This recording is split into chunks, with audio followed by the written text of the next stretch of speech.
ens havien donat menjar, ni beure, ni menjar, ni beure. És el que deuen fer amb els animals, ni menjar, ni beure.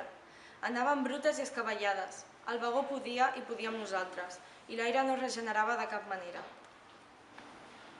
Bon dia, em dic Mariel Toset, vinc de l'Institut Ramon Berenguer IV i faig segon d'ESO. Avui vinc a presentar-vos la novel·la Un ciel de plom, una història de solidaritat, coratge i supervivència explicada per la Neus Català i novel·lada per la Carme Martí l'any 2012, que va ser publicada amb l'editorial Ara Llibres. Un ciel de plom és la vertadera història de la Neus Català, la única supervivent catalana del camp d'extermini de dones de Ravensbrück.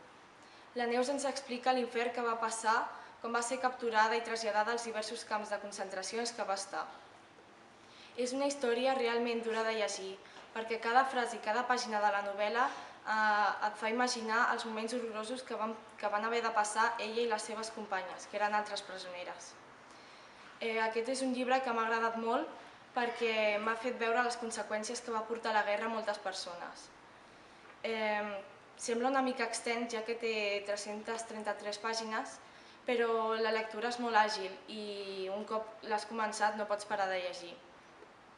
Recomano molt aquesta novel·la, sobretot als joves, perquè s'adonin dels resultats que porten conflictes d'aquestes magnituds. Avui dia la Neus encara és viva i viu en una residència de la seva terra, els Guiamets. S'ha fet una obra de teatre gràcies a l'impacte de l'èxit del llibre i del testimoni de la Neus. Moltes gràcies.